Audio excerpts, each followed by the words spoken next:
शुक्लां परधरं विष्णुं शशिवर्णं चतुर्भुजं प्रसन्नवदनं ध्यायेत् सर्वविघ्नोपशान्तये।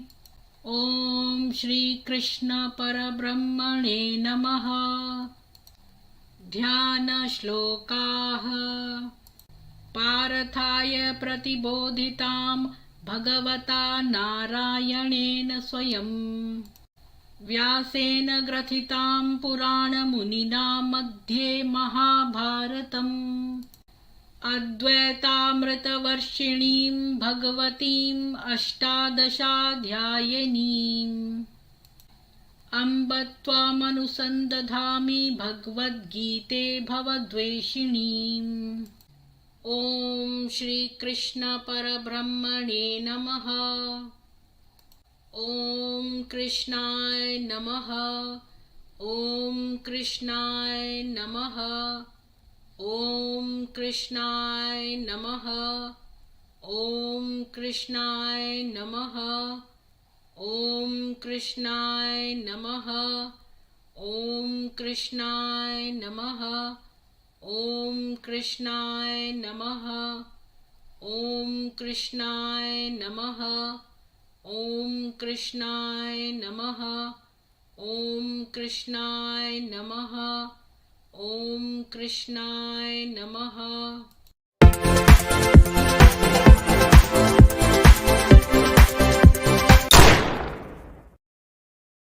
सभी को सुप्रभात और जय श्री कृष्ण।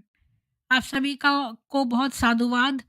और आज हमारे साथ अनिल नाकरा जी आएंगे, जो कि आप सब लोग जानते हैं कि वो बॉलीवुड के बहुत ही रहस्यों को जानते हैं, बॉलीवुड के साथ जुड़े हुए हैं बहुत साल से, और वो ऐसी-ऐसी बातें जानते हैं जो आम लोगों को पता भी नहीं है।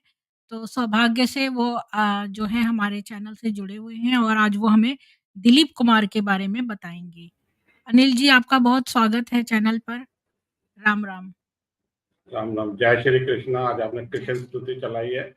आपके सभी प्रबुद्ध दर्शकों को सभी को मेरा प्रणाम। राम जी, अनिल जी, बहुत सारे बातें हुई थी जब पीछे दिलीप कुमार के बारे में पता चला था कि वो रेडियो पर पाकिस्तान रेडियो सुनते थे, एक्सेट्रा एक्सेट्रा। तो ये बातें तो हमें पता भी नहीं थी पहले। तो आप ज़रा तफ़सीर से बताइए। जी, मैं रेडियो की बात करूं, रेडियो से शुरू करके फिर मैं पीछे जाऊंगा। रेडियो सुनना कोई गुनाह नहीं है। रेडियो कहीं के भी सुने, मैं भी सुन लेता था पाकिस्तान का रेडियो, आज भी हम सुनते हैं। दुनिया बढ़ गई है, लेकिन बात कुछ और ही थी जो मैं भी बताऊंगा। ऐसा है कि हम सभी जानते हैं दिलीप कुमार का असल नाम था यूसुफ यूसुफ खान। ये पठान थे और पेशावर के रहने वाले थे।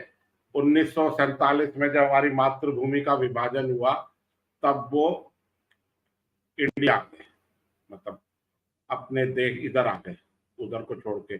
राज कपूर भी, पृथ्वीराज कपूर भी, ये सब उसी फैमिली के थे, मतलब पेशावर के ही थे और ये जानते थे। तो ये सब आ गए और भी बहुत लोग आए।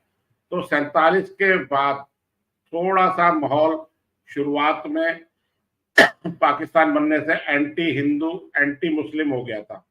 तो इन्होंने अपना नाम, अपनी पहचान छुपाई और दिलीप कुमार नाम रखा और बहुत सालों तक ये दिलीप कुमार ही बने रहे। दिलीप कुमार के नाम से ही इन्होंने बैंक अकाउंट खुला लिया था।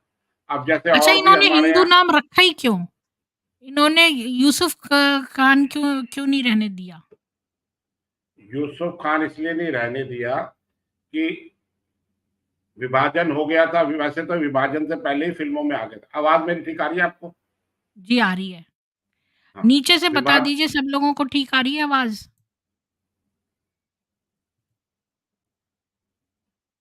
हाँ जी, ठीक है। इन्होंने क्या है, बहुसंख्यक जो थे हिंदू ही थे। थोड़ा सा पहले आजादी का मूवमेंट चल रहा था, पाकिस्तान बनाने की कॉल दे रखी थी मोहम्मद अली जिन्ना ने, और भी कई राजनीतिक बातें, उसमें अभी हम नहीं जाएंगे, उसको फिर कभी करेंगे। तो इन्होंने दिलीप कुमार नाम रख लिया। ये अकेले एक्टर नहीं थे जिन्होंने अपना हिंदुस्तानी या इंडियन नाम या हिंदू नाम रखा। मैं इंडियन नाम कह रहा हूं। तो ये यूसुफ और ये इस टाइप के नाम, ये तो सब अरब के नाम है जो इन्होंने अपना लिए थे। आपको मालूम होगा अजीत जो है विलेन थे, उनका नाम था हमीद। अच्छा, वो भी जॉनी वॉकर, मुसलमान थे? हाँ, जॉनी वॉकर का नाम था बदरुद्दीन। मधुबाला का नाम भी कुछ मुस्लिम था। मीना कुमारी एक एक्ट्रेस थी, श्यामा। और एक अच्छा, हमारे मैंने तो ये संगीतकार, भी सुना था वो जो है महमूद ने अपनी बहन से ही शादी कर ली थी। नहीं ये भी वो मैंने मुझे, कहीं सुना था। नहीं वो मुझे आइडिया नहीं है, नाम भी शायद से इधर उधर जाएंगे। वैसे महमूद का जिक्र इसमें आएगा बीच में, ठीक है, तब मैं बताऊंगा। तो ऐसे बहुत लोग थे, श्यामा, श्यामा था, और ऐसे कई नाम थे जिन्होंने अपने हिंदू नाम रख लिए थे और उन्होंने काम किया। कोई बात नहीं, दिलीप कुमार एक एक्टर अच्छे ही थे, मैं उनको बुरे एक्टर की श्रेणी में नहीं रखूंगा, लेकिन उनकी वजह से किन किन एक्टरों को हमारी भारत सरकार द्वारा दबाया गया, ये मैं आपने प्रोग्राम में आगे बताऊंगा। 1922 का जन्म है दिलीप कुमार का, और अभी 2 साल पहले उनकी, 2 साल तो नहीं, ज्यादा हो गए, 7 जुलाई 21 को उनकी डेथ हुई थी बॉम्बे में, अपना 93 ईयर्स की उसमें एज में। वैसे तो मुझे ठीक है। नहीं पसंद था दिलीप कुमार। बहुत लोगों को बहुत पसंद है। मुझे तो राजकुमार, तो फिर वो जो प्रदीप कुमार थे वो तो फिर भी राजा जैसे दिखते थे। ये दिलीप कुमार तो कहीं से भी राजा जैसा नहीं दिखता था, उसको हमेशा राजा बना देते थे। राजा नहीं हुई, मैं आपने राजकुमार का नाम दिया, तो मैं राजकुमार की ही बात बता दूं। प्रदीप कुमार राज राजा जैसे दिखते थे, लेकिन प्रदीप कुमार ये की भी दिलीप बात कुमार नहीं करेंगे। दिखता था। दिलीप कुमार और राजकुमार की एक पिक्चर आई थी, पैगाम, जिसमें श्री रामचंद्र का म्यूजिक था। इंसान का हो इंसान से भाईचारा, यही पैगाम हमारा। वो बॉम्बे की मजदूरों की समस्या, मजदूर में जो वर्कर है उनकी एक पिक्चर थी तो वो कम्युनिस्टों की पिक्चर, लेकिन उसमें हीरो थे दिलीप कुमार। मैं धीरे धीरे उनकी निजी उस पर भी आऊंगा। आपने राजकुमार का नाम लिया, मैं इसलिए बता रहा हूँ। तो उसमें लीड रोल था दिलीप कुमार का, यानी यूसुफ का, और उसमें उनके बड़े भाई की भूमिका थे राजकुमार, भूमिका में थे राजकुमार, ठीक है। वो फिल्म हिट हुई, गाने भी बहुत हिट हुए, और उस पिक्चर में दिलीप कुमार से ज्यादा तारीफ मिली राजकुमार की एक्टिंग को, जबकि उनका रोल कम था। उनके ऊपर कोई गाना नहीं फिल्माया गया था, ना कोई उनकी कोई रोमांटिक हीरो की कोई भूमिका थी उसमें, जबकि रोमांटिक हीरो भी आए हैं राजकुमार बहुत। तुझको पुकारे मेरा प्यार, या काजल, और ऐसी कई पिक्चरें आई हैं, मेरे हुजूर वगैरह। लेकिन दिलीप कुमार पर राजकुमार बहुत हावी रहे, ठीक है, अपना। उसके बाद दिलीप कुमार ने कभी भी राजकुमार के साथ काम नहीं किया। 30 साल तक उनको कई ऑफर आए लेकिन काम नहीं किया। फिर लगभग 30 साल बाद सुभाष घई ने एक पिक्चर बनाई राजकुमार और दिलीप कुमार को लेके, सौदागर, इलू इलू जिसमें गाना था। पहले राज को साथ करने के लिए दिलीप कुमार उसमें तैयार नहीं थे। ये सुभाष घई ने अपने क्या नाम, दिलीप कुमार के साथ काम कर, राजकुमार के साथ काम नहीं करना चाहते थे दिलीप कुमार, ठीक है। उन्होंने कहा कि उनकी डायलॉग डिलीवरी और उनके जो आवाज, अच्छी एक आवाज में बेस है, उसके आगे मैं टिक नहीं पाऊंगा। तो फिर उनको सुभाष घई जो उसके प्रोड्यूसर डायरेक्टर थे, उन्होंने उसको आइडिया दिया कि हम आपको देहाती भाषा बुलवा देंगे। ये हिमाचल प्रदेश की पिक्चर थी, और जो हिमाचल की भाषा होती है, अरे का है रे, और तू ना जाने है, और इस टाइप की भाषा दिलीप कुमार ने बोली थी। क्योंकि अगर वो कट कट हिंदी में चलते तो राजकुमार के आगे वो टिक नहीं पाते। राजकुमार से बड़ा रोल दिलीप कुमार को दिया दिया गया था, लेकिन उस पिक्चर में भी दिलीप कुमार के आगे राजकुमार उनसे 20 ही पढ़े थे। तो जो आपने कहा ना एक्टिंग की बात, उनसे देवानंद भी बहुत आगे थे, उन्होंने उनसे ज्यादा पिक्चरें करी। देवानंद ने उनसे ज्यादा पिक्चरें बनाई, डायरेक्ट भी करी, अवार्ड भी लिए। लेकिन हमारी जो भारत सरकार है, हमारे जो चाचा नेहरू प्रधानमंत्री थे, उनको क्या नाम से, इनका वोट लेने के लिए, इनको अपीज करने के लिए इन्होंने हमेशा दिलीप कुमार और इनको सब अवार्ड दिए गए इनको। अच्छा, अवार्ड देने के साथ साथ क्या होता है कि इनके साथ कुछ फैसिलिटी भी मिलती है। जैसे इनको पद्म भूषण अवार्ड दिया गया, या जिसको भी पद्म अवार्ड मिलता है तो उसके साथ फैसिलिटी भी मिलती है। नेहरू सरकार ने, इंदिरा गांधी ने दिलीप कुमार को बहुत सी जमीनें पुराने टाइम में बॉम्बे में दी, फ्री ऑफ कॉस्ट। मैं क्यों? दोबारा कह रहा हूँ, फ्री ऑफ कॉस्ट। उसमें कौन से क्यों? सुरखाब के पर लगे थे? नहीं, ये तो आपको लग रहा है ना, नहीं लगे थे। उनको तो लग रहा है कि पर नहीं है तो पूरा घोंसला है इनके पास तो सुरखाब का। ये तो आपको लग रहा है ना। तो वैसे भी आप देखेंगे, मैं इसमें पहले भी बता चुका हूँ आपके शो में भी शायद या किसी और में, कि जितने भी कलाकार होते थे मुस्लिम, उनको हमारी जो है नेहरू सरकार हमेशा चढ़ाती थी, उनको ये अवार्ड्स देती थी। वो मैं आगे चर्चा कर लूंगा। तो उनको बहुत सी जमीनें दी गई फ्री ऑफ कॉस्ट, एक कोई सब्सिडाइज रेट पे भी नहीं दी गई कि साहब आपने, आपको पद्म भूषण मिला है उसमें ये जमीन दे दी गई, ये कर दी गई। वो आज की डेट में उनकी करोड़ों रुपए की उनकी प्रॉपर्टी की वैल्यू थी। और जब वो 21 में गए 72 हुरों के पास यहाँ से छोड़ के, तो उन्होंने एक या दो फ्लैट अपनी वाइफ बेगम सायरा बानो के नाम कर दिए और कुछ अमाउंट कर दिया जो भी उनके पास था, और बाकी बहुत लंबी चौड़ी जमीन वो वक्फ बोर्ड को दान में दी उन्होंने। ये ऑन रिकॉर्ड कोई पुरानी बात नहीं है, कुछ लोगों की स्मृति में भी होगी। उन्होंने इसी तरह वक्फ सारी के पास जमीन इतनी प्रॉपर्टी आ गई है। वक्फ के पास, मैं आपको रिफ्रेश करना चाहूंगा, वैसे आपको मालूम ही होगा, सबसे ज्यादा लैंड जो इंडिया में है वो सेना के पास है। सेना ने मोरलेस आज भी उस अपना की जमीनें तो आपने देखा होगा। उसके बाद थर्ड नंबर पे जो सबसे ज्यादा जमीनें हमारे इंडिया में है वो वक्फ पास है।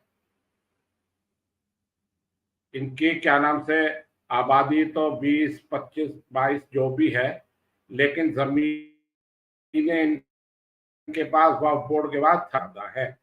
रेलवे, सेना, इसको छोड़ के फिर ये थर्ड नंबर हमारे वक्फ का था। तो इन्होंने अपनी करोड़ों रुपए की प्रॉपर्टी वक्फ बोर्ड को दे दी। तो ये तो इनकी मानसिकता थी इन्होंने।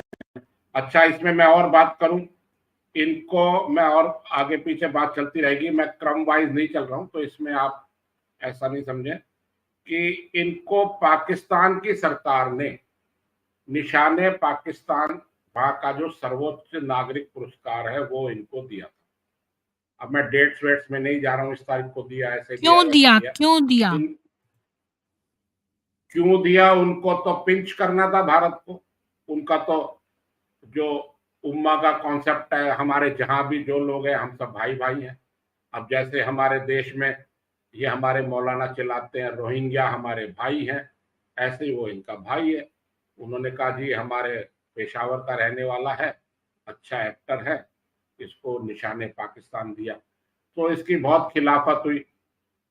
जब हमारे जब कारगिल वॉर हुआ वाजपेयी जी के टाइम, अपना हमारे वाजपेयी जी तो वहां बस लेके गए थे उनसे मिलने, नवाज शरीफ से मिलने, दोस्ती का पैगाम, और वापस आए तो हमको कारगिल वॉर इनाम में मिला।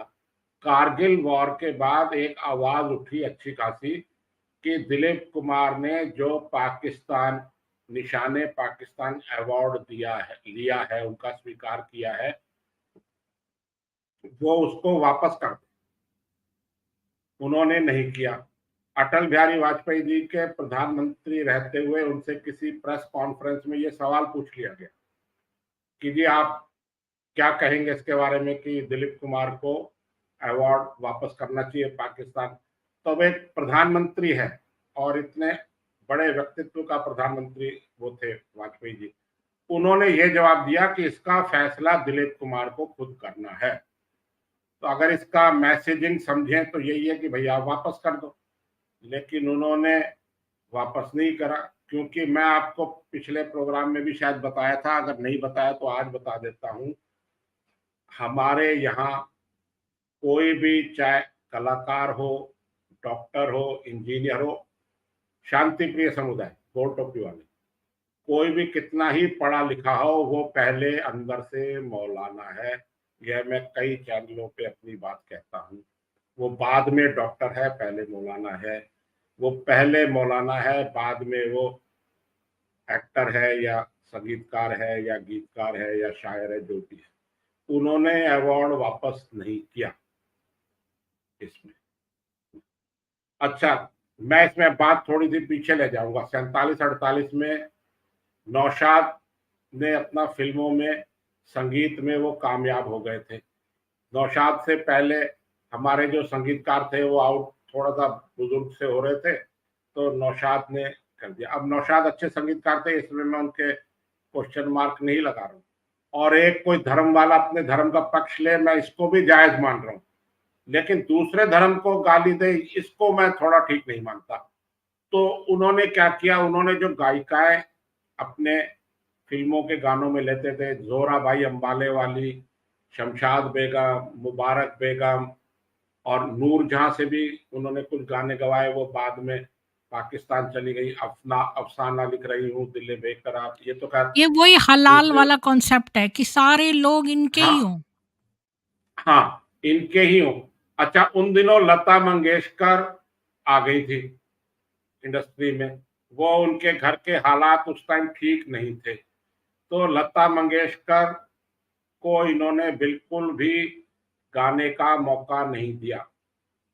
नौशाद ने, उस टाइम के संगीतकार थे। बाद में नौशाद ने बहुत गाने गवाए, तो उनको मुकेश ने लता जी को मिलवाया नौशाद से, तो फिर उन्होंने कुछ गाने दिए। वो बाद में लता जी ने भी उनसे पूरा पूरा बदला लिया नौशाद से, उन्होंने अपना हिसाब चुकता किया था। ये मैं आगे बताऊंगा। ये दिलीप कुमार पे बोल रहे हैं, लेकिन इसमें दिलीप कुमार का भी था रोल। ठीक है अपना। तो बाद में लता मंगेशकर को नौशाद ने कब गवाना शुरू किया, एक पिक्चर बन रही थी मुगले आजम, मैंने पहले भी कई बार ये बात बताई है। उस मुगले आजम में उन्होंने मधुबाला को एज ए हीरोइन साइन करना था। अब लता मंगेशकर का उस टाइम गाना आ गया था, आएगा आएगा आने वाला आएगा, खेमचंद प्रकाश के संगीत में, महल पिक्चर का ये गाना था। जब ये गाना रिलीज हुआ तो रिकॉर्ड बनते थे उस टाइम, आपको मालूम हो तो रिकॉर्ड बनते थे। उसके बाद कैसेट आए, आजकल तो नई नई टेक्नोलॉजी आ गई। रिकॉर्ड में गायिका का नाम लता मंगेशकर नहीं दिया गया था। उसके गाना इतना पॉपुलर हुआ कि फिर दोबारा एचएमवी कंपनी ने रिकॉर्ड निकाला और उसमें गायिका का नाम लता मंगेशकर दिया गया। उसके बाद तो लता ये तो रातों रात उनकी एक इंसल्ट स्टार कर बन दी गई। इन्होंने। पहले उनसे गवा के फिर उनका नाम नहीं लिखा, ये तो इंसल्ट है उनकी हाँ, डायरेक्ट। ये ऑन रिकॉर्ड बात है। खेमचंद, तो अपना ये महल पिक्चर का गाना है अपना, तो उनका नाम नहीं दिया गया था, विदाउट नेम गाना रिलीज किया गया था। क्या वो 16-17 साल की लड़की सी है, काली सी है, मराठी लड़की है, क्या गाएगी क्या गाएगी। उन्होंने गाना गा दिया इस शर्त पे, चाहे कुछ भी कारण रहा हो, मजबूरी या जो भी कहो, या अपना आगे आना था। अब उस उन्हीं दिनों पिक्चर बनने की तैयारी के आसिफ जो है वो कर रहे थे मुगले आजम की, तो उसको हीरोइन साइन करना चाहते थे मुगले आजम में मधुबाला को। मधुबाला भी वैसे मुस्लिम ही थी, लेकिन उन्होंने एक शर्त लगा दी कि आप मेरे कॉन्ट्रैक्ट में लिख देंगे कि मेरे गाने लता मंगेशकर ही गाएंगी, ये आपको मेरी शर्त मंजूर हो तो ही मैं इस फिल्म में एज ए हीरोइन काम करूंगी। तो मजबूरी में नौशाद को, लता मंगेशकर को उस फिल्म में गवाना पड़ा। उस फिर वो फिल्म बहुत सुपर हिट हुई, गाने बहुत हिट हुए।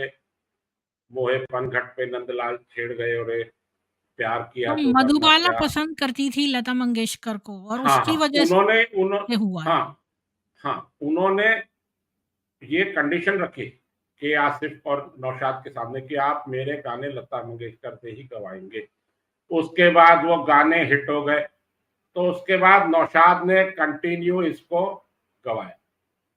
इन दिनों क्या है, लता मंगेशकर भी स्ट्रगल कर रही थी, दिलीप कुमार, नौशाद, एस.एच. बिहारी, मजरू सुल्तानपुरी, इनकी एक गैंग टाइप बन गई थी। तो लता मंगेशकर ने दिलीप कुमार से कांटेक्ट किया, उनकी समझो आप थोड़ी सी वो बटरिंग करी या जो भी करा अपना काम उसके लिए। मैं लता जी को देवी से कम नहीं मानता हूँ, मेरी अपनी राय है कि लता मंगेशकर के बिना इंडिया ही अधूरा है, मेरा ऐसा मानना है। लता मंगेशकर के बाद हम इंडिया की कल्पना बिना लता मंगेशकर के नहीं कर सकते। उन्होंने दिलीप कुमार को अपने बड़े भाई का दर्जा दिया, वो जब भी विदेशों में जाती थी दिलीप कुमार को साथ लेके जाती थी। एल्बर्ट हॉल में लास्ट जो वो गई लता मंगेशकर 1976 अगस्त 76 में, तो भी दिलीप कुमार को साथ लेके गई, उसमें मुकेश भी साथ थे। और दिलीप कुमार ने ही जैसे पहले आके इंट्रोड्यूस कराते हैं, तो दिलीप कुमार ही लता मंगेशकर को इंट्रोड्यूस कराते हैं उसी एल्बर्ट हॉल में। आप साथ साथ चेक कर सकती है, वहीं मुकेश जो गायक थे उनकी वहीं डेथ हो गई थी लंदन में, अपना उधर ड्यूरिंग द प्रोग्राम, उन्हीं इस दिनों वजह प्रोग्राम से। चल। तो उन्होंने फिर दिलीप कुमार का सहारा लता मंगेशकर को शुरू शुरू में लेना पड़ा। बाद में तो लता मंगेशकर बहुत पॉपुलर हो गई, और उन्होंने एक टाइम ऐसा आया कि नौशाद के लिए गाने लता मंगेशकर ने बंद कर दिए। लता मंगेशकर ने गाने बंद कर दिए नौशाद के लिए जब से, तो उसके बाद नौशाद अच्छा खासा म्यूजिक दे रहे थे, वो बिल्कुल डाउन हो गए। तो बाद में दिलीप कुमार ने लता मंगेशकर को तैयार किया कि भाई आप ये नौशाद साहब के लिए गाने गाओ। उसके बिना उनकी जो भी पिक्चरें आ रही थी, जैसे एक साथी पिक्चर है, वो गाने बनाए थे, उसमें उन्होंने सुमन कल्याणपुर से गाने गवाए, लेकिन वो पिक्चर हिट नहीं हुई। एक दो पिक्चरें और भी हैं लता मंगेशकर के बिना। फिर नौशाद जो है वो बिल्कुल डाउन हो गए। दिलीप कुमार के बीच बचाव से उन्होंने बाद में कुछ गाने नौशाद के लिए लता मंगेशकर ने गाए, जो पहले लता मंगेशकर के साथ हो रहा था, उसके साथ वो अन्याय कर रहे थे, हमें बाद तो में ये अन्याय। सुनने में आया था कि लता मंगेशकर ने कुछ कर दिया है, वो किसी को टिकने नहीं देती है और सुमन कल्याणपुर को उसने भगवाया है, लता मंगेशकर ने। ये हमें सुनने में आया था। नहीं, मैंने लता मंगेशकर की किताबें पढ़ी हैं, बहुत पढ़ा है मेरे को। मैंने उनके गाना ये सुन साहिबा सुन, प्यार की धुन, ये जो रविंद्र जैन का गाना था, मेरी अच्छी किस्मत थी, मैंने उनको गाना गाते हुए उनके साक्षात दर्शन भी किए हैं। रविंद्र जैन का म्यूजिक था इसमें। उन्होंने कभी भी, चलो मैं ये कह देता हूँ कि 1 मिनट के लिए हम ये आरोप सही मान लेते हैं, क्या सुमन कल्याणपुर, अलका याग्निक, अनुराधा पौडवाल, श्रेया घोषाल आज की हैं? क्या लता मंगेशकर ने पिछले 20-25 साल से गाने बंद कर दिए थे अपनी एज के कारण, वो नहीं गा पा रही थी। ठीक है, वीर ज़ारा में उन्होंने लास्ट गाने गाए। ठीक है, उसके बाद आप बताओ कोई गायिका आई जिसको उन्होंने रोका हो? आशा भोसले उनकी बहन थी, वो साथ गा रही थी। अच्छा, नहीं, लता सुमन मंगेशकर, कल्याणपुर की आवाज़ जो थी वो बिल्कुल लता से मैचिंग थी। नहीं लता से मैचिंग कहना तो एक मैं उसको अन्याय मानूंगा लता जी के साथ। लता जी की आवाज की वो नहीं बराबरी करती थी, हाँ, लेकिन वो अच्छी गायिका थी, ये मैं खुद कह रहा हूँ। मैं आपको एक उदाहरण देता हूँ। लता मंगेशकर के पास डेट नहीं होती थी गाने के लिए, और उस टाइम गाने 60s 70s 80s में सारे गाने लता मंगेशकर आशा भोसले ही गाती थी। मैंने पता नहीं क्यों सुना था कि लता मंगेशकर ने गायब करवा दिया है सुमन को। वो ऐसी गायब हुई कि फिर नज़र नहीं आई। आज भी सुमन कल्याणपुर हमारे आपके बीच में है, और अभी कुछ दिन पहले ही मैंने उनका इंटरव्यू दूरदर्शन पर देखा है। वो बॉम्बे में रहती हैं, अब वो गाने की स्थिति में नहीं है। लता मंगेशकर, मैं आपको एक बात बताऊं, लता मंगेशकर फीस ज्यादा चार्ज करती थी। जो छोटे बजट की पिक्चर थी वो क्या नाम से अपना सुमन कल्याणपुर से गवा लेते थे। बीच में लता मंगेशकर ने मोहम्मद रफी साहब के साथ गाना बंद कर दिया था, इनका आपसी विवाद हो गया था रॉयल्टी को लेके। अच्छा, अब मोहम्मद रफी के साथ कोई फीमेल गायिका है, वो लता ने कह दिया था मैं नहीं गाऊंगी, तो वो सुमन कल्याणपुर को गवाते थे। सुमन कल्याणपुर ने भी बहुत गाने गाए हैं, लेकिन सुमन कल्याणपुर, जैसे किसी के पास बजट कम है या लता जी की डेट नहीं मिल रही है या लता जी टूर पे गई हुई है, बाहर विदेशों में वो शो करने गई हैं, तो वो ही गवाती थी, उनको उन्होंने किसी को मना मतलब वो नहीं सेकंड करा। चॉइस थी, सेकंड चॉइस। सेकंड या थर्ड चॉइस थी, सेकंड चॉइस तो आशा भोसले थी, लेकिन आशा भोसले, हाँ, लता मंगेशकर से उनकी, सुमन कल्याणपुर अच्छी गायिका है, थी नहीं है, लेकिन वो लता की बराबरी कर ले ऐसा नहीं है। लता मंगेशकर ने किसी को भी नहीं रोका। एक शारदा भी गायिका आई थी, शंकर जयकिशन के शंकर है वो लेके आए थे। उन्हीं के टाइम वाणी जयराम भी गायिका आई थी, और एक माथुर करके गायिका आई थी अपना, और ऐसे कई गायिका थी, मुझको अपने गले लगा लो है मेरे हमराई, मैं नाम भूल रहा हूँ। तो उन्होंने किसी को नहीं रोका, फर्स्ट चॉइस हमेशा लता मंगेशकर ही होती थी। अब लता जी नहीं गाए या किसी का बजट नहीं है, तो वो सुमन कल्याणपुर से या मोहम्मद रफी, और इनका 4 साल तक मनमुटाव चला, तो मोहम्मद रफी के साथ गाने सुमन कल्याणपुर ने गाए।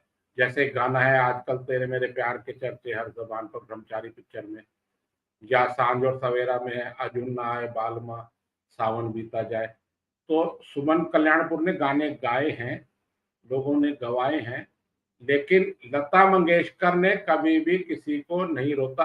जब लता मंगेशकर के पास इतना काम है, उनको फुर्सत नहीं है, तो वो किसी को क्यों रोकेंगी? उनको ये, और एंड में भी लता मंगेशकर ने अपनी चॉइस से गाना छोड़ा था। ये हम हमारे आज के सब्जेक्ट दिलीप कुमार से थोड़ा सा दूर हो गए, लेकिन उससे रिलेटेड ही है। तो ये सब जो आपने कहा ना, ये नौशाद वगैरह ये जो हैं, उस टाइम ये अघोषित प्रवक्ता बने हुए थे फिल्म इंडस्ट्री के। कोई भी प्रॉब्लम, कोई भी इशू, कोई भी विवाद होता था, तो सारे अखबार वाले नौशाद के पास पहुंच जाते थे। तो नौशाद के लिए लता मंगेशकर ने गाना मना कर दिया। तो साथी पिक्चर में मेरे जीवन साथी चली थी मैं तो प्यासी, ये इन्होंने खूब गाने गवाए ना, गाने इतने चले ना अपना लता मंगेशकर वो अपना ना नौशाद चले। तो ये कहना सरासर गलत है, और वैसे भी जो बुलंदी पे पहुंचता है तो उसके दुश्मन हो ही जाते हैं, चाहे हमारे समाज का कोई भी तबका हो, चाहे हमारे आपके घर हो। तो यहाँ दिलीप कुमार ने ये बीच में ब्रिज का काम करके इनको चलाया था, सब करा था। और लता मंगेशकर निशान पाकिस्तान की मैं बात करूं, अच्छा इसमें बात एक और बड़ी मजेदार बात बताऊंगा। एक पिक्चर आई थी मधुमती, बिमल रॉय की पिक्चर थी वो, जिन्होंने 2 बीघा जमीन और अपना ये कई पिक्चरें बनाई थी जिनका अवार्ड भी मिले थे। सुजाता ये पिक्चर बनाई थी। उसमें एक पिक्चर बनाई थी, उस टाइम दिलीप कुमार पूरी डिमांड में थे। मधुमती पिक्चर बनाई थी, पुनर्जन्म, और उसमें पिक्चर थी ये, हाँ, मैं तो कब से खड़ी इस पार ये अखियां तरस गई, ऐसे गाना है। और एक है सुहाना सफर और ये मौसम हसी, दिलीप कुमार का गाया हुआ गाना है, और ये बहुत हिट गाना हुआ था। अच्छा, इस पिक्चर में दिलीप कुमार को साइन किया बिमल रॉय ने। ठीक है जी, आप सुन रहे हैं? हेलो। जी, जी, जी। हाँ, दिलीप कुमार ने साइन किया एज ए म्यूजिक डायरेक्टर सलील चौधरी को, जो बंगाल के संगीतकार थे और बहुत जीनियस संगीतकार थे, बहुत अच्छा म्यूजिक दिया है, जिनको S D Burman, R D Burman भी अपने गुरु के समान दर्जा देते थे। सलील चौधरी, उन्होंने काम कम किया है। और आप लता मंगेशकर के भी आप इंटरव्यू उठा के देखें, तो सलील चौधरी का नाम सब लोग बहुत इज्जत से लेते थे। तो सलील चौधरी ने 2 बीघा जमीन और सलीम भी, चौधरी कौन है? सलील चौधरी उस पिक्चर के म्यूजिक डायरेक्टर थे, मधुमती के, अच्छा, अच्छा। उस पिक्चर के म्यूजिक डायरेक्टर थे। इससे पहले 2 बीघा जमीन आई थी जो बलराज साहनी की पिक्चर, उसके भी वो म्यूजिक डायरेक्टर थे। उसके जो अपना प्रोड्यूसर डायरेक्टर थे वो मैंने आपको बताया। तो दिलीप कुमार ने 2-3 गाने इस पिक्चर के रिकॉर्ड हो गए मधुमती के। तो दिलीप कुमार ने बिमल रॉय को बुला के कहा कि इस पिक्चर के गाने अच्छे नहीं है, ये पिक्चर बहुत अच्छी बनेगी, हाँ, ये 2 बीघा जमीन का आपने निकाला है, अब आप इसे मधुमती का एक बार दोबारा निकालो।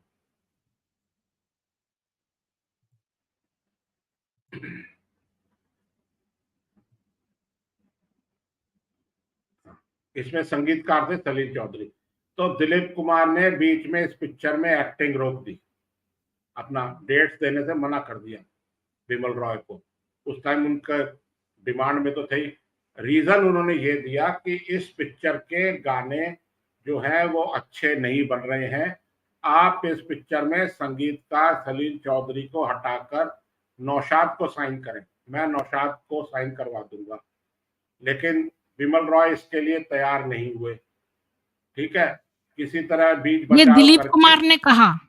ये दिलीप कुमार ने कहा, मैं इसका भी आपको रेफरेंस भी दूंगा, ये कोई मेरे को रात को ख्वाब नहीं आया सोते हुए।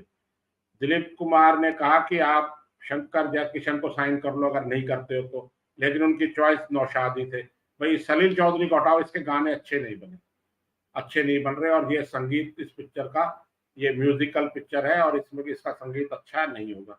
बिमल रॉय को अपनी क्षमता पे पूरा भरोसा था, उन्होंने नहीं किया।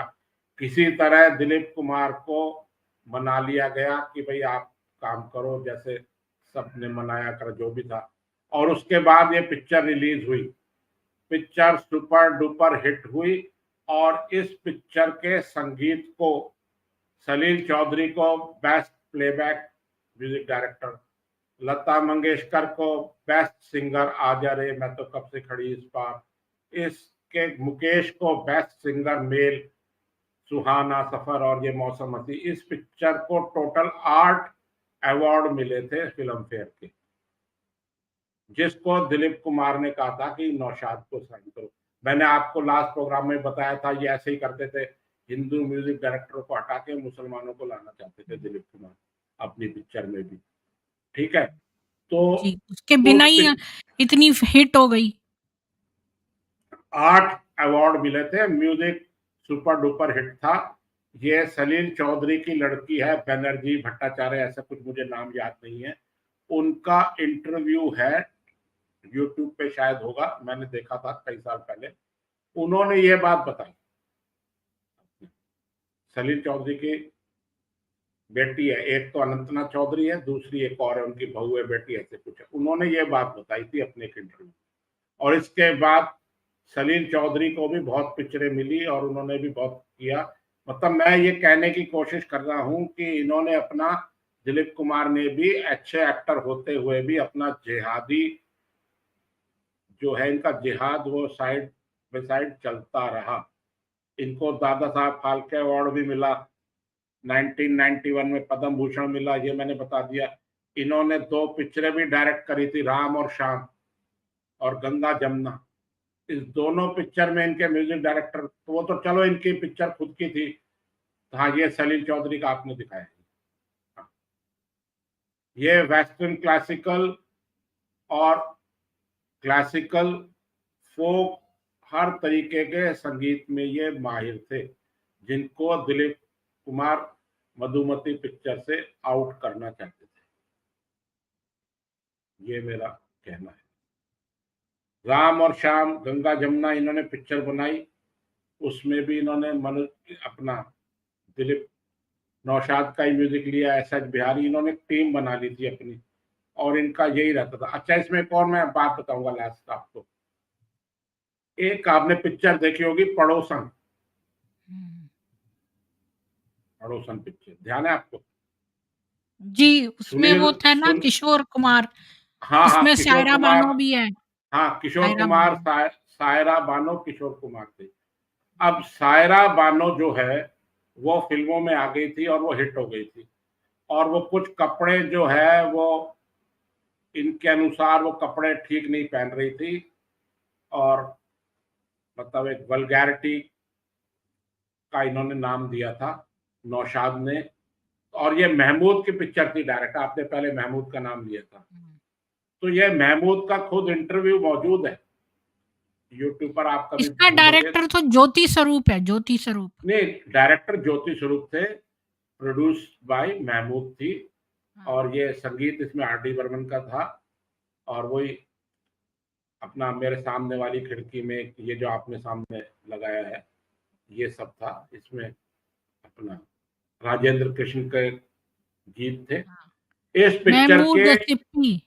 हाँ, हैं महमूद और सिप्पी इन दोनों ने हाँ, प्रोड्यूस एनएन की है, सिप्पी या एनसी सिप्पी, हाँ, महमूद एनसी की ही सिप्पी। पिक्चर थी बेसिकली, और उन्होंने इसमें अपना रोल भी किया था। ये हुँ, पिक्चर काफी सुपर डुपर। इस पिक्चर की शूटिंग नौशाद और दिलीप कुमार के विवाद से रुक गई। दिलीप कुमार, नौशाद दिलीप कुमार के दोस्त थे आपस में, ये कहते थे कि आप सायरा बानो जो है आप उसके जानते हो, उसके साथ पिक्चरें भी करते हो, वो कपड़े ऐसे पहनती है वैसे पहनती है जो हमारे इस्लाम में ठीक नहीं माने जाते। इन्होंने जीनत अमान और इस पे भी बहुत इल्जाम लगाए थे, वो हम फिर कभी बात अच्छा, तो करेंगे। सबसे शर्मीली जो एक्ट्रेस जिसने कि अपने न्यूड तक सीन दिया था, वो तो शर्मिला टैगोर थी। उससे तो इन्होंने शादी कर ली थी। नहीं तो उससे तो इन्होंने पटौती से शादी करवा दी थी, हाँ, हाँ। लव जिहाद। तो मैं इसमें आपको सायरा बानो की बात बता रहा हूँ। तो ये पिक्चर रुक गई विवाद में, तो फिर नौशाद के इंटरफेरेंस से ये पिक्चर, दिलीप कुमार ने सायरा बानो से शादी करी कि भाई ये किसी हिंदू लड़के से शादी नहीं कर ले, इसके चाल चलन अच्छा नहीं है, इसके रंग ढंग अच्छे नहीं है, एज पर नौशाद। तो और उन्होंने उससे दिलीप कितनी कुमार, छोटी थी उम्र में वो, बहुत हाँ, छोटी थी। मैं उम्र में छोटी वही बता रहा हूँ। दिलीप कुमार का जन्म है 11 फरवरी 1922 का, और सायरा बानो का जन्म है 1966 का। तो अब आप एज डिफरेंस लगा लो। ये तो उसकी माँ के बराबर हो गई ना, जो सायरा हाँ, की माँ है, हाँ, तो सुनील वो हो दत्त गई ने भी, दिलीप कुमार के हाँ, बराबर हाँ, तो। हाँ, हाँ, तो सायरा बानो उनसे 66 की बॉर्न है, और वो 22 के बॉर्न है। तो अखबारों की हेडलाइन थी कि आधी उम्र, इतनी उम्र का ये वो सब था। अगर उस टाइम के हमारे फादर सब ध्यान है, हम भी छोटे थे। अब 66 में तो खैर मैं पैदा ही हुआ था तब। तो हमने ये सुना है, तो ये शादी इन्होंने करवा दी कि भाई ये किसी इधर उधर ना हो जाए, कहीं भाग नहीं जाए, बिगड़ गई है ये लड़की। इन्होंने अपने टाइम पे पूरा पूरा दिलीप कुमार, नौशाद, इन्होंने डोमिनेट करा है अपनी। और पूरे दिलीप कुमार, बॉलीवुड को जकड़ रखा था कि और कंट्रोल कर रहे थे बॉलीवुड कि को कौन गाएगा, बिल्कुल, कौन क्या करेगा। हाँ, हाँ, इनका तो बस नहीं चला। लता मंगेशकर अपने टैलेंट से अपना आगे तक आई, और भारत रत्न क्या, वो तो एक सरस्वती माँ का रूप है। इनका बिल्कुल बस नहीं चला, नहीं तो ये उनको बिल्कुल आने नहीं देते। वो तो समझो उनकी गायकी का कमाल था, कुछ कुदरत साथ थी उनकी, तो इसलिए लता मंगेशकर आ गई आगे, और उन्होंने डोमिनेट किया। बाद में नौशाद वगैरह को भी उन्होंने ठीक किया। मैं ये शब्द यूज कर रहा हूँ, ठीक किया। ये लोग सब जो है ना पेडोफाइल्स ही हैं, ये जो इस्लामी हैं सब। नहीं तो ये तो है ही, आपका तो खूब स्टडी है, मेरे से ज्यादा ही आप इस्लाम के बारे में शायद जानती हैं। मैं आपके बराबर तो शायद नहीं जानता हूँ, लेकिन इनका तो शुरू से ही नेचर है। आज भी आप देख लो, यही है। 50 साल 100 साल पहले ये दिलीप कुमार को हमने दिलीप साहब, दिलीप साहब, दिलीप साहब कर करके चढ़ाया हुआ है, लेकिन एंड में जाते लोग उसके जाते, इसको इतना अच्छा क्यों समझते हैं? मुझे तो वो कभी भी नहीं हैंडसम लगता, बिल्कुल किसी सूरत से वो हैंडसम नहीं है, बहुत ही नहीं, बेकार है देखने में। देखो पता नहीं उसका हैंडसम पीछे लोग इतनी क्यों मरते नहीं, रहते वो हैं। अपनी चॉइस है। जैसे एक नैरेटिव बिल्ड करना होता है, हाँ, जैसे पर आपने क्यों मुझे कहा। चॉइस है? मुझे तो समझ नहीं आ रहा उसको क्यों नहीं, चॉइस बनाया हो? आपको समझ कैसे नहीं आ रहा, मैं, आप तो इतनी समझदार, इतना रोज शो करती हैं। उन्होंने नैरेटिव बिल्ड करना था। जैसे आपने मुझसे कहा कि लता मंगेशकर किसी को आने नहीं देती थी, लता मंगेशकर के पास टाइम ही नहीं है, वो मैंने किसी तो को क्या सुना कि रोकेंगे। उसने गायब करवा दिया है सुमन कल्याणपुर को, ये गायब तक नहीं सुना। करवा दिया, वो आज भी जिंदा हैं, भगवान उनको उम्र नहीं, दे। इंडस्ट्री से गायब करवा दिया। नई इंडस्ट्री से कोई गायब नहीं हुई थी, उन्होंने खुद ही शादी कर ली थी। वो भोजपुरी, तमिल, राजस्थानी पिक्चरों में उन्होंने बहुत गाने गाए हैं। हाँ, ये है कि लता मंगेशकर के बराबर गाने नहीं गाए, ये बात ठीक इसी है। तरह सुना है कि वो जो थी मीनाक्षी शेषाद्री भी बॉलीवुड से गायब हो गई। वो तो अपने किसी से शादी करके अमेरिका चली गई, वहां ये इसका संदर्भ कोई नहीं आ रहा। हाँ। कोई गायब हो गई, वो ये ना नैरेटिव बिल्ड करना कि साहब हुँ, अपना, मैंने एक प्रोग्राम भी किया था रेडियो में, आकाशवाणी हुँ। एफएम पे आया था, कि किशोर कुमार को अच्छे गानों का, सीरियस गानों का गायक नहीं माना जाता। उनको कहते सिर्फ हंसी मजाक हा हू के ही गाने गाते। मोहम्मद रफी बड़े किशोर अच्छे कुमार तो सिंगर है। हिंदू थे ना? किशोर कुमार हिंदू थे। हिंदू थे, इसलिए ये नैरेटिव बिल्ड था, नौशाद और यही सब करते थे हुँ। अपना। यही नैरेटिव बिल्डिंग जिसमें हम शुरू से वामपंथियों की इनकी नैरेटिव बिल्डिंग में जिसमें हम हमेशा मार खा रहे हैं, जिसके ट्रैप में आपका म्यूजिक शायद फील्ड नहीं है, इसलिए आप भी उनके ट्रैप में आ गए हैं कि लता मंगेशकर के बारे में इनके पास कोई वो नहीं है। लता मंगेशकर को फुर्सत ही नहीं है, मैं बार बार बोल रहा हूँ कि उसको फुर्सत ही नहीं थी इतने गाने गाने से उनको, और उन्होंने अपनी चॉइस से गाना छोड़ा। कोई वो फिल्म इंडस्ट्री से आउट नहीं हो गई थी कि साहब उनको गाने नहीं मिल रहे थे और वो घर बैठ गई। अभी वो 2 साल पहले वो गुजरी है, तो अपनी 92-93 एज अपना पूरा जीवन जी के जीता है। उनको किसी ने नहीं, किसी को किसी ने नहीं रोका, यही सब था। ये कुछ नहीं है, ये दिलीप कुमार का भी उनको सहारा लेना पड़ा लता मंगेशकर को शुरू शुरू में, और नौशाद ने तंग किया। दिलीप कुमार, मैं फिर कह रहा हूँ, इन्होंने सरकार से इतना फायदा लिया, इतना फायदा उठाया।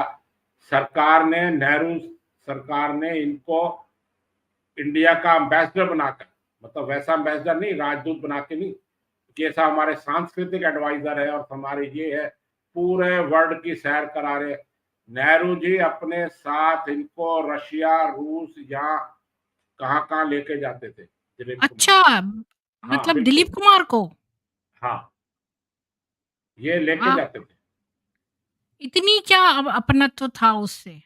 नहीं, नेहरू जी का तो प्रेम आपको पता ही होगा ना, पता होगा ही वो तो आपको कि वैसे ही मुसलमान थे ना?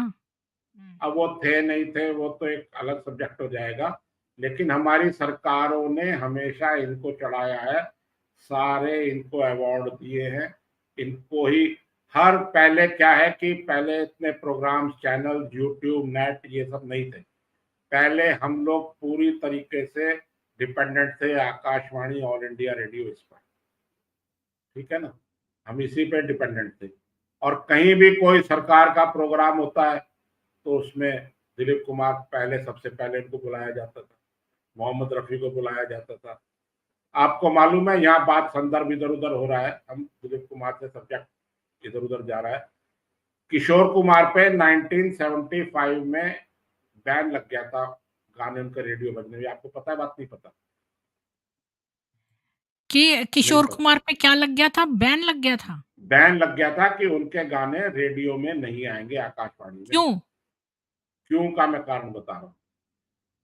अब ये बात वही आ जाएगी, हमारे टॉपिक से इधर उधर जा रही है बात अपना, कि उस टाइम इमरजेंसी आ लग गई थी, इमरजेंसी लग गई आपको थी। इतनी ज़्यादा नॉलेज है कि जिसका भी नाम आता है फिर उसका ही आप संदर्भ बताने लगते हैं। हाँ, जी।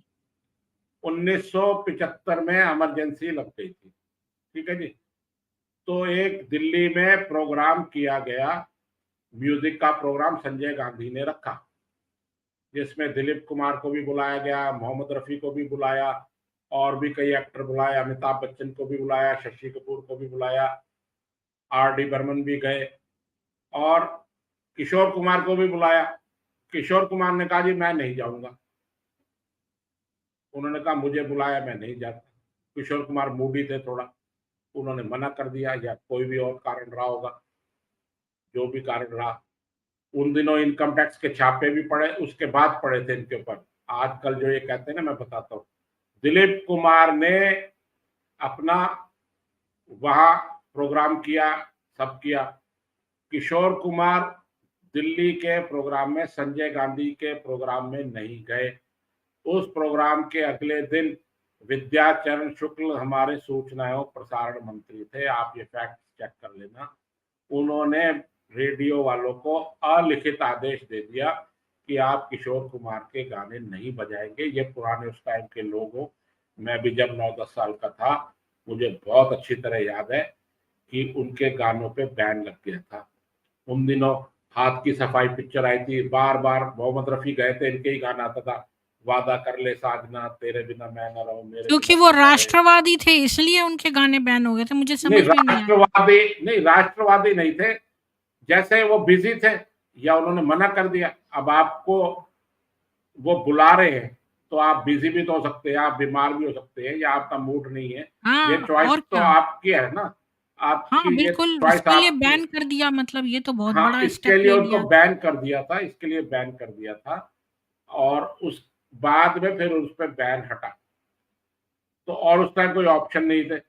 आज की डेट में तो लोग रेडियो सुनना ही बहुत कम हो गया, सब यूट्यूब और ये चैनल्स और इतनी वेबसाइट्स और क्या-क्या चीज़ें आ गई हैं, उन पे ही बिज़ी हो गए हैं, सब कुछ सुन लेते हैं। उस टाइम लिमिटेड सोर्स थे। तो अपना किशोर कुमार पे बैन लगा था संजय गांधी के टाइम। विद्याचरण शुक्ल प्रधानमंत्री, वो सूचना एवं प्रसारण मंत्री थे। तो दिलीप कुमार वगैरह ये सब तो पहुंच जाते थे, जी हजूरी करने, इनको तो कर देते थे आगे से आगे अपना। तो और उस टाइम किशोर कुमार टॉप पे चल रहे थे। 1969 में आराधना के बाद अपना किशोर कुमार टॉप पे हो गए थे और मोहम्मद रफी का मार्केट डाउन हो गया। मोहम्मद रफी अच्छे गायक थे, मैं दोबारा कह रहा हूँ। और किशोर कुमार ने मना कर दिया कि मैं नहीं आऊंगा कोई मोहम्मद भी रफ़ी कारण से से। तो तलत महमूद ज़्यादा अच्छे लगते थे मेरे को। नहीं, अब वो तो आपकी चॉइस है, मैं उसमें नहीं जा रहा हूँ। किसी को कोई अच्छा लग रहा है, किसी को कोई अच्छा लग रहा है, लेकिन जो मैं रीजन बता रहा हूँ यहाँ, वो अपना यही रीजन था। बाद में उन पे बैन हटाया गया और उन्होंने दोबारा हुआ। और अच्छा, इसके बाद अपना किशोर कुमार पे इनकम टैक्स की बहुत रेड पड़ी और उनके ऊपर बहुत सारी डिमांड निकाली किशोर कुमार ने, तो अपना इनकम टैक्स विभाग ने। तो किशोर कुमार ने एक पिक्चर में गाना भी दिखाया, पीछे पड़ गया इनकम टैक्स हम, जय गोविंदम जय गोपालम, जय गोविंदम जय गोपालम। ये आप यूट्यूब पे गाना निकाल लो, जय गोविंदम जय गोपालम, पीछे पड़ गया इनकम टैक्स हम। ये किशोर कुमार का गाया पिक्चर, कौन सी पिक्चर का गाना है, किसी पिक्चर का गाना रखवाया था उन्होंने। वो बहुत बॉम्बे में स्टेज शो वगैरह करे और वहां कहते थे जी मेरे को सरकार को इतने पैसे देने हैं, इसलिए मैं स्टेज शो कर रहा हूँ। और उन्होंने गा गा के अपना इनकम टैक्स का अपना छुड़ाया। उस टाइम से कांग्रेस की सरकार इनके पीछे लग गई थी किशोर कुमार के। और ये आग में घी डालने का काम ये नौशाद और ये दिलीप कुमार ये सब करते थे। दिलीप कुमार ये तो पूरा डोमिनेट करना चाहते थे अपना इसको, फिल्म इंडस्ट्री को।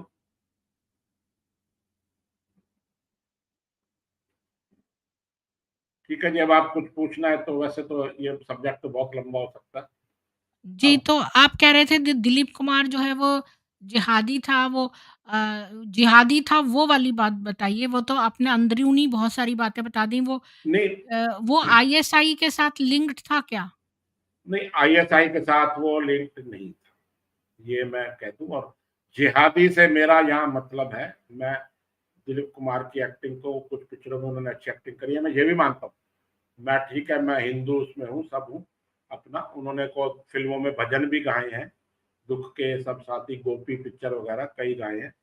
जिहादी मैं इन द सेंस कह रहा हूँ कि नहीं, अपना, उनके घर से वो पकड़ा गया था, वो जो क्या नाम है उसका, वो जो कोड भेजते हैं ना, वो मोर्स कोड भेजते थे। तो ये सारा बताया था उन्होंने, रवि रंजन सिंह ने, कि वो कैसे उनके वहाँ से पकड़ा गया। तो उन्होंने ये कहा, कह दिया कि भई ये तो हमें ज़रूरत पड़ती है अपने कामों के लिए, और इस तरह से बहाना बना दिया।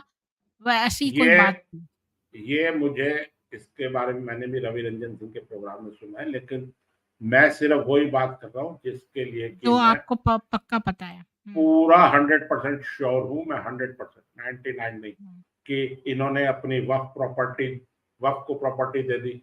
मतलब आपने मुझे कहा कि मैं मकान आपको दे रहे हूँ जी, आप मकान में रहो या मकान आप बनाओ, और मैंने उठा के आगे वो किसी को दे दिया, तो ये तो हुँ, आपके साथ मैंने अन्याय कर दिया। और ऐसे ही इन्होंने जिहाद और मुस्लिम और इसके नाम पे, जिहाद इन द सेंस कि ये दूसरे तरीके का जिहाद है।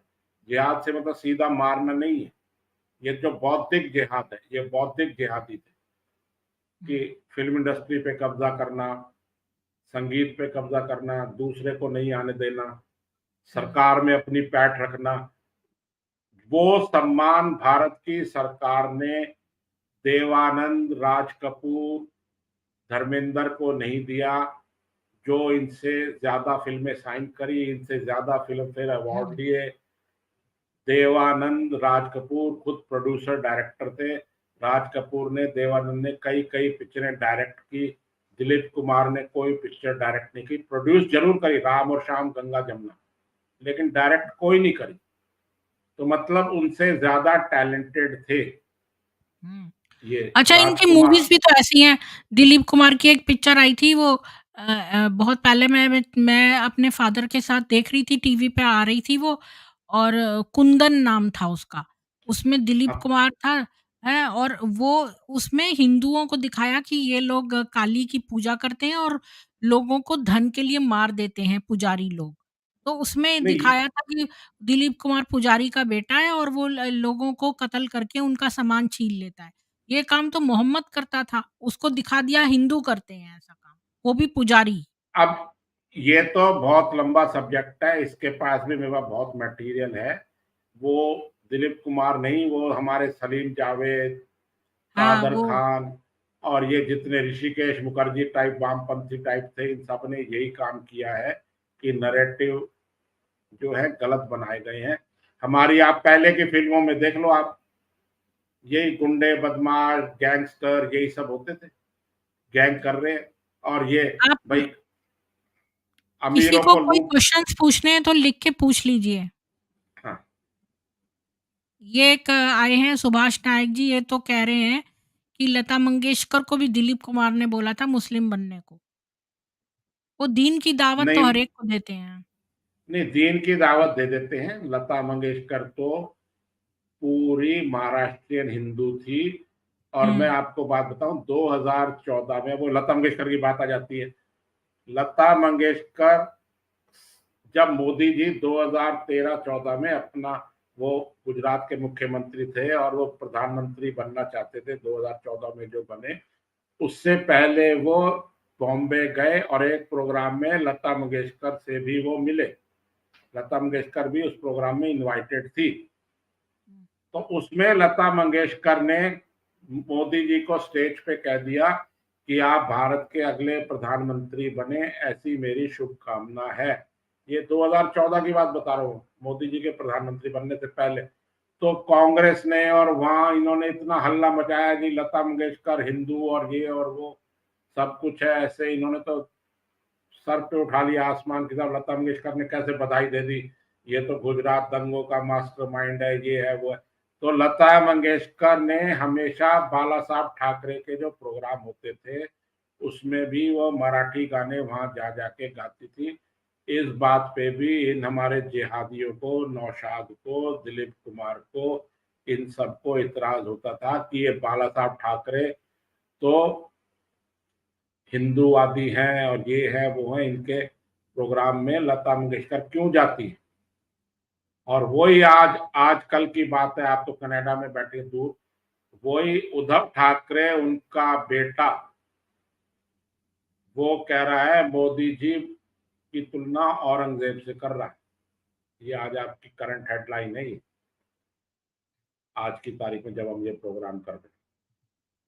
कहाँ बाला साहब ठाकरे हिंदू हृदय सम्राट, और कहाँ हमारे उद्धव ठाकरे और संजय राउत कह रहे हैं कि ये तो औरंगजेब है, जैसे औरंगजेब ने कत्ल कराए ऐसे मोदी जी कराएंगे या करा रहे हैं। ये आज की डिटेल है, ये आज की हेडलाइन है। समय कैसे बदलता है, ये एक बड़ी बात है।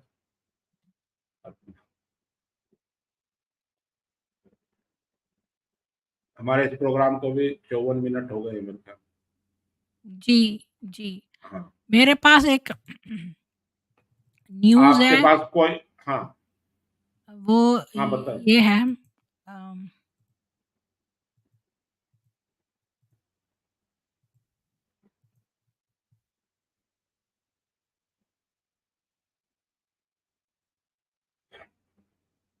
नहीं, ये बात तो ठीक है। हेलो, ये तो उन्होंने भाई बनाए, ये राखी के टाइम की फोटो है, ये तो मैंने आपको बताया। ये जो लता मंगेशकर ने जो है ना, हाँ जी, आप सुन रहे हैं? जी, जी। ये आप हाँ, लता मंगेशकर को ये किसी ने कहा था कि ये मराठी महिला है, ये उर्दू सही नहीं बोलना जानती। लता मंगेशकर बहुत अच्छी उर्दू और उनको था, लेकिन उन्होंने खुद अपने आप को फाइन ट्यून करने के लिए नौशाद के ही एक जो असिस्टेंट म्यूजिक डायरेक्टर थे शफी मोहम्मद, उनसे उर्दू की कुछ नॉलेज ली उन्होंने, कुछ सीखा करा उनसे। और खेमचंद और एक थे सज्जाद हुसैन म्यूजिक डायरेक्टर, ये कैसी अजब दास्तां हो गई है, सुनाते सुनाते बयां हो गई है, उनसे भी कुछ उर्दू के बारे में उन्होंने अपडेट्स लिए। ये तो बात ठीक है कि गाने उर्दू के थे, और मैं लैंग्वेज सीखने को तो मैं कोई गलत भी नहीं मानता। अब जैसे मैं खुद हूँ, मैं यहाँ इंडिया में पढ़ा बड़ा हूँ, हमें तो उर्दू नहीं पढ़ाई गई, हम तो हिंदी इंग्लिश ही जानते हैं, लेकिन मैंने उर्दू, मेरा शौक था, मैंने उर्दू सीखी हुई है। मैं उर्दू लिखना पढ़ना मैं खुद जानता हूँ, क्योंकि मुझे शायरी का शौक है, हमारे घर में म्यूजिक और ये माहौल था, तो उर्दू तो मैंने भी सीखी हुई है। अब इसका मतलब मैं एक ये बड़ा एक लगा दिया गया, वही नैरेटिव बिल्ड कर दिया गया है कि उर्दू सिर्फ मुसलमानों की भाषा है। मैं इससे सहमत नहीं हूँ। उर्दू मेरे फादर ने खुद उर्दू पढ़ी है, अरबी पढ़ी है। वो मदरसे भी जाते थे बचपन में। हमारे हमारे फादर और वगैरह वो, उनके घर में जो लड़कियां होती थी वो जाती थी हिंदी पढ़ती थी, और जो लड़के होते थे वो उर्दू सीखते थे। नहीं तो हमारे जो मेरे बाप दादा ये सब थे, ये भी सब उर्दू पढ़ना लिखना जानते थे। हमारे घर में उर्दू की शायरी की इनकी बहुत बुक्स थी। मैंने उर्दू हमारे ग्रैंडफादर से खुद सीखी है। अपना मैं बहुत एक्सपर्ट तो नहीं हूँ, क्योंकि मेरी रेगुलर प्रैक्टिस में नहीं है उर्दू, और उर्दू अब सीखे कहाँ, वो तो अब है नहीं। लेकिन मैं पढ़ना लिखना जानता हूँ। मैं लिखने में अनाड़ी उर्दू हो सकता हूँ, लेकिन मैं समझता बोल ये सारे जितने हैं ये सब मैं जानता हूँ। अब मैं मतलब उनका कोई बहुत अच्छा ज्ञाता हूँ ये कहना तो मूर्खता हो जाएगी, जो अपने आप को खुद अपने मुंह से ज्ञानी कहे। लेकिन मैं अनाड़ी भी नहीं हूँ उर्दू, मैं खुद जानता हूँ। और ये लता मंगेशकर ने तो उर्दू सीखी थी, इसमें कहीं कोई गलत बात नहीं, और इसको मैं गलत भी नहीं देखा। सबसे अच्छी भाषा तो संस्कृत है, वो तो पॉजिटिव वाइब्स देती है। जी। नहीं वो ठीक है, संस्कृत है, लता मंगेशकर ने संस्कृत में भी गाने गाए हैं। एक पिक्चर अच्छा। आई थी, मन क्यों बहका रही बहका आधी रात को, उसमें वसंत देव ने गाने लिखे थे, तो उसमें कुछ संस्कृत के भी गाने थे, वो भी लता ने कुछ गाए हैं गाने। हम्म। तो ऐसी बात तो नहीं है। लता मंगेशकर का आप पूरा कमांड देख लें, उन्होंने हम्म। साउथ की भाषाओं में भी अच्छा, गाने गाए दिलीप हैं। कुमार का कोई भाई था? हाँ, दिलीप कुमार का भाई था, मैं नाम बोल रहा हूँ, जिसने गंगा जमुना में भी एक्टिंग करी थी, खान खान वो लगाता था। मैं नाम भूल रहा हूँ, गंगा जमुना में वो थे, वो पुलिस वाले बने थे। गंगा जमुना पिक्चर है, मैं नाम ध्यान में तो भी नहीं आ रहा है। गंगा जमुना में थे वो, पिक्चरों में ज्यादा अपनी नासिर जगह। खान, हाँ बिल्कुल, नासिर नूर खान, हाँ। मोहम्मद, आयूब सरवर, असलम खान और एहसान खान। नहीं ये तो 5 6 7 भाई तो होते ही थे, लेकिन नासिर खान फिल्मों में थे। वो 2 4 5 फिल्मों में आए थे, जो दिलीप कुमार के कहने पे उनको मिली थी। और गंगा जमुना में दिलीप कुमार ने खुद प्रोड्यूस की थी, उसमें भी वो थे। लेकिन वो पिक्चर 5 भाई थे अब, ये, 5 भाई हाँ और होंगे होंगे। 6 बहनें। 5 भाई और 6 बहनें। हाँ ये तो कोई बात नहीं, वो तो 4 बीवी 20 बच्चे, ये तो इनके कम ही थे। 9 तो कम ही रह गए, होने तो 20 चाहिए थे, हो सकता है 20। ये कोई बात नहीं बड़ी, ये तो इनका कल्चर ही है ना, ये तो इनको तो अपना आबादी बढ़ा के ही तो अब ये भारत पे कब्जा करना है 2047 तक। दिलीप कुमार है 6 सिस्टर। हाँ ये ठीक है, जो भी बता रहे हैं, मैं उनकी बहनों के बारे में ज्यादा नहीं जानता हूँ। और 5 ब्रदर्स हैं, नासिर खान, असलम, एहसान, नूर मोहम्मद और आयूब सरवर। अच्छा, इसमें मैं लास्ट में बात बता दूं, हुँ। दिलीप कुमार ने और नौशाद ने मिलके, महाराष्ट्र की सरकार कांग्रेस की सरकार थी, मैं मुख्यमंत्री का नाम भी अभी बता दूंगा, उनसे बहुत सारी जमीन ली थी अपना, और इन सब ने अपने अपने प्लॉट ले लिए थे, और उस एरिया में सिर्फ मुस्लिम्स को ही प्लॉट दिए थे इन्होंने, वो इनके हाथ में थी कॉलोनी, जिसमें मजरू सुल्तानपुरी हुँ। अपना, और ऐसे कई थे, सायरा, ये अपना नरगिस के जो भाई थे अपना, उनको प्लॉट दिया था। मुगले आजम पिक्चर में एक संतराश थे, उनको दिया। इन्होंने मुस्लिम कॉलोनी बसाई थी, अब वो बॉम्बे की बिल्कुल प्राइम लोकेशन में आ गई है और उसकी जमीनें करोड़ों करोड़ों करोड़ों रुपए की हो गई है। इन्होंने सरकार से आने पौने ऐसे ही ले ली, अब उनको ये जाते जाते मदरसों को और वक्फ को को दे दे देंगे गए। जा। वक्फ ये को लोग ऐसे ही तो करते हैं, पूरी अपार्टमेंट बिल्डिंग में एक वैसे अपार्टमेंट ले लेते हैं, फिर वक्फ को दे देते हैं, फिर वो क्या है कि वहाँ पर मदरसा शुरू हो जाता है, तो सारे हिंदू वहाँ से पलायन कर जाते हैं धीरे-धीरे। पलायन करने पे उनको ये मजबूर कर देते। हाँ, ये इतनी आपके गंदगी और शोर मैंने मचाते हैं कि कोई मैंने हिंदू वहाँ बॉम्बे रह ही में नहीं सकता। नहीं नहीं नहीं रह सकता, बकरे काटने लग जाएंगे घर में, तो कैसे रहे। हाँ, और मांस फेंक देते हैं, शोर मचाते हैं अज़ान का, गंदगी, बदबू और शोर। नहीं ठीक है, वो अब हम विषयांतर हो रहे हैं, वो आपकी बात सही है, लेकिन अब अगर कोई प्रश्न हो तो ठीक है, नहीं तो अब इस जी, प्रोग्राम को क्लोज करें। जी। तो किसी का कोई प्रश्न है? 1 मिनट देख लेती हूँ, कोई प्रश्न है हाँ, तो। एक प्रश्न आया है लेकिन वो इसका नहीं है, आप आज के टॉपिक से रिलेटेड नहीं है। क्या है? क्या राहुल क्या गांधी राहुल राजीव गांधी का बेटा है? शक्ल तो मिलती है। नहीं, अब ये तो पर्सनल बात हो जाएगी, इस पे तो मैं क्या बोलूंगा।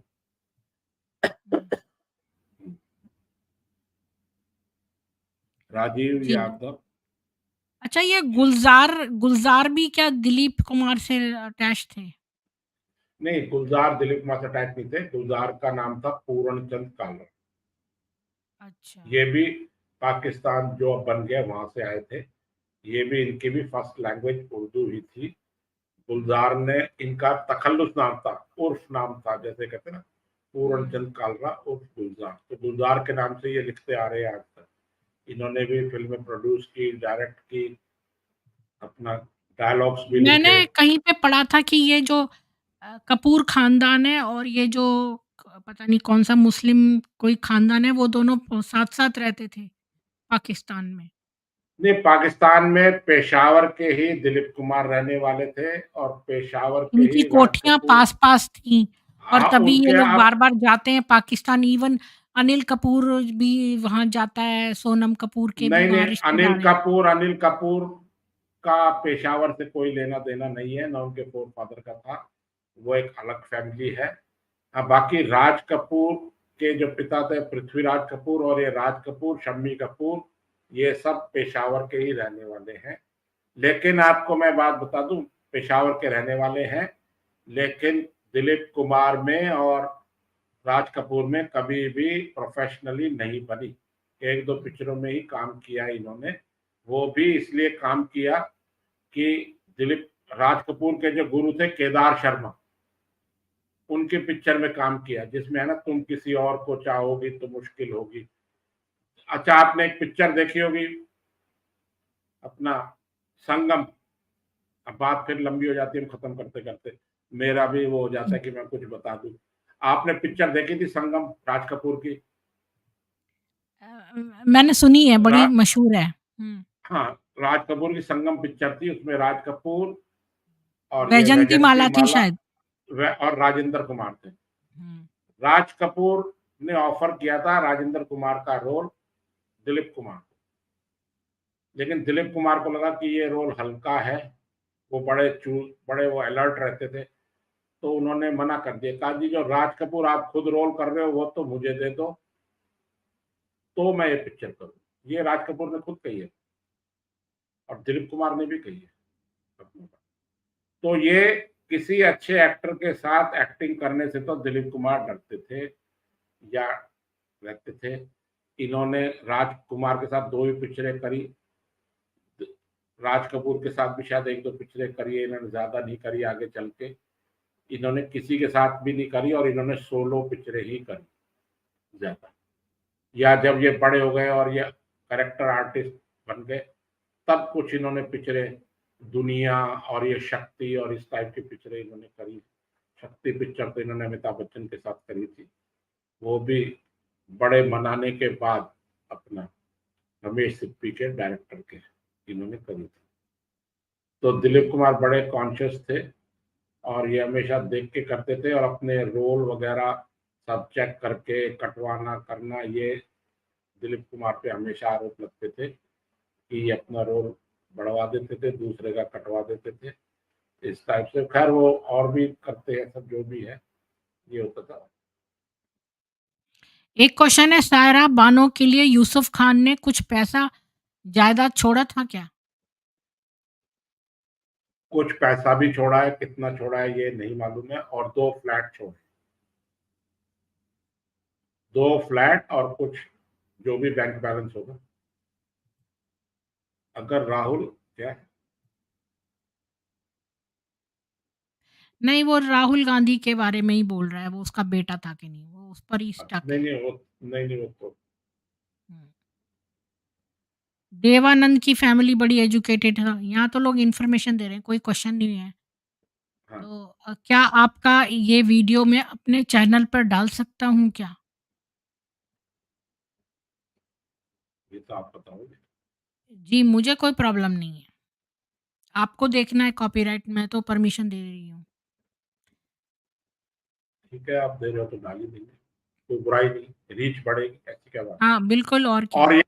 और ये जो मैंने आपको, मैं जाते-जाते लास्ट में दोबारा बता दूँ, ये जो मैंने पिक्चरों के जो फैक्ट्स बताए हैं, ये सब अवेलेबल है। ये जो सलील चौधरी और मधुमती के बारे में बताया, ये भी ऑन रिकॉर्ड है। पेशावर से ये जो मैंने संगम पिक्चर के बारे में बताया, ये भी ऑन रिकॉर्ड है। मैंने कोई भी बात अपनी अपने तरफ मन से से नहीं निकला। जोड़ी। हाँ, ये उन्होंने अपनी जाते-जाते अपनी प्रॉपर्टी जो है वक्फ बोर्ड को दान दी, ये तो 2021 की बात है, ये भी ऑन रिकॉर्ड है। हुँ, अभी किसी ने पूछा, सायरा बानो को 2 फ्लैट और अपनी जो भी कैश बैंक बैलेंस था वो इन्होंने दिया, वो ठीक है, वो देना भी चाहिए, उनकी वाइफ है वो। ये सब ऑन रिकॉर्ड है। लता मंगेशकर ने इनको अपना भाई बनाया, वो इनके उनको भी किसी अकेली लड़की थी वो, फादर लता मंगेशकर की छोटी उम्र में डेथ हो गई थी, 3-3 4-4 बहनों की, भाइयों की जिम्मेदारी थी। तो उन्होंने जैसे तैसे करके दिलीप कुमार का सहारा लेके, जो भी लेके अपना उन्होंने अपनी जगह बनाई। लेकिन दिलीप कुमार ठीक है, वो जो भी था उन्होंने, बाकी लता मंगेशकर से कभी फिर वो डिच नहीं किया, उन्होंने भी रिश्ता निभाया। मैं जाते जी, जाते ये भी कह दूं, वो जिहाद वो उनके मन में जो था वो ठीक है। नौशाद से भी लता मंगेशकर ने खूब आगे चल के हिसाब चुकता किया, जैसे हुँ, पहले वो लता को अवॉइड करते थे, बाद में नौशाद को लता ने अवॉइड कर दिया। जी, तो ये सब ठीक है, और ये सब ऑन रिकॉर्ड है, कोई भी फैक्ट चेक कर सकता है। अगर किसी जी, को डाउट हो या मेरी इंफॉर्मेशन गलत हो तो वो आपसे संपर्क कर ले, आप मुझे बता देना, मेरी इंफॉर्मेशन गलत होगी तो मैं हाथ जोड़ के माफी मांग लूंगा, इसमें कोई बात नहीं। मेरी कहीं नाक का सवाल नहीं है या मेरा कोई पर्सनल इश्यू नहीं, लेकिन जो मैंने जानकारी दी है as per best of my knowledge, all information क्या are Yusuf available Khan on. Pakistan को पैसा देता था? अब चोरी छुपे देता हो तो मुझे मालूम नहीं, लेकिन अपनी जिंदगी में वो 4-5 बारी या उससे ज्यादा पाकिस्तान गए थे। वो जा, हुँ। वो जा, देते हो या धन्यवाद अगर। आपका अनिल जी, आपने बहुत सारी चीज़ें बता दी, कितनी सारी छोटी-छोटी इन्फॉर्मेशन आपने बहुत सारी दी है। आपका बहुत धन्यवाद आने आपका के भी लिए। बहुत बहुत धन्यवाद। आज थैंक तो यू। आज आपने बोला ही था आधे घंटे के लिए आऊँगा, लेकिन हमने आपको 1 घंटा जो है बिठा लिया। नहीं, मैं इसलिए चाहता हूँ कि लंबे वीडियो हो जाते हैं तो कई लोग देखते नहीं है, मेरे पास भी ये हाँ, सजेशन आते हैं कि आपकी इंफॉर्मेशन तो है, लेकिन आप उसको एक वीडियो की जगह 2 वीडियो में कर दें। लेकिन आज बीच बीच में संदर्भ आए जा रहे हैं, मुझे याद आया जा रहा है, पता है जी, मैं कोई ये लिख के नहीं लाया, मैंने सिर्फ कागज में उनकी डेट ऑफ बर्थ लिखी है कि भाई डेट ऑफ बर्थ गलत नहीं हो जाए, बाकी सारी इंफॉर्मेशन मेरे पास है। अगर अभी आप दूसरा चैनल कट करके 5 मिनट बाद दूसरा कोई भी बॉलीवुड से संबंधित आपके पास सब्जेक्ट हो, मैं उस पर बात कर सकता हूँ, इतना मुझे मेरे सब्जेक्ट पे हुँ, कमांड। चाहे आप आमिर खान के बारे में आप बोल रहे थे बात करो, चाहे फिल्मों के जी। बारे में किसी किसी के बारे में बात करो, हम ये तो है सब ना कमांड। उसका थंबनेल एक हफ 1 दिन तक एडवर्टाइज़ करते हैं, तब जाके हम करते हैं। तो एक और जो अगर करना होगा तो नेक्स्ट आप हमें बता देना आप कब अवेलेबल हैं तो उस वो हम आपस में बाद में डिस्कस कर लेंगे और ऐसी कोई बात नहीं। धन्यवाद हमारे चैनल पे आने का बहुत-बहुत धन्यवाद। जय सनातन थैंक यू वेरी वैदिक मच। हिंदू विश्व। जय हो, जय भारत। जी।